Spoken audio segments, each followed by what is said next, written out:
The jinn have a very unique power, which is truly bizarre, and physicists who are Muslims should really marvel at this. From the story of Sulaiman and Sheba, and that is the power to transform matter into energy and back into matter again. And that's something that we are trying to figure out how to do.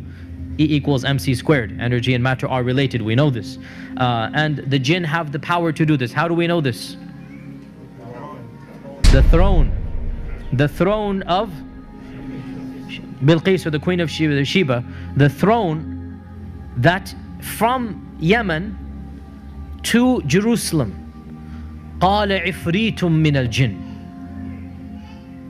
Now, jinns, there are many levels, and ifrit are the most evil and the most powerful. Ifrit are what Western literature calls demons of the jinn. These are the worst of the worst. So the ifrit said, I can bring you the throne before you even stand up. Which makes total sense, physically speaking, from physics I mean. If the jinn can go and come back at the speed of light, and this one jinn is so powerful. Now again, this is my 2 cents. It is as if Allah is saying this is the max that any jinn can possibly do.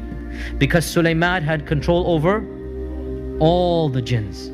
And one of them said, just one, which means the rest, they don't have that power, right?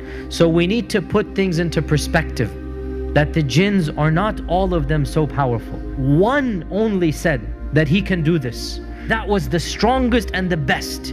So therefore we need to understand that what is the strength of the strongest jinn that maybe we have ever seen.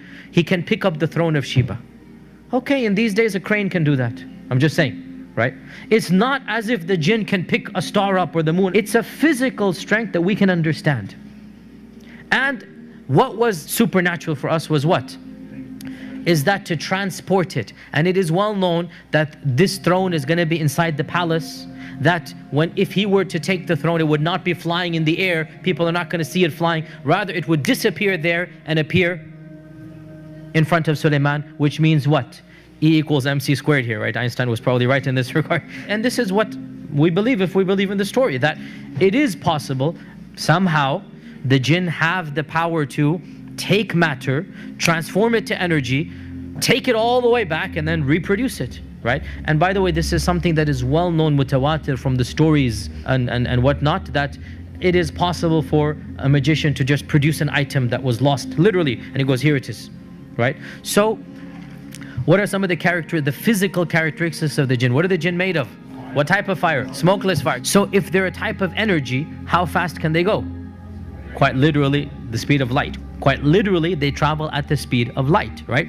If they're energy, then do physical structures block them? No. Just like my phone is working right now and we're inside the room, right? Just like radio waves, just like other waves are coming into this room, and the physical structure has nothing to do with them. They're made out of smokeless fire, so this makes them invisible to us, right? They have the capacity to transfer from one energy to another, so they can become physical, and they can be seen to us when they want to.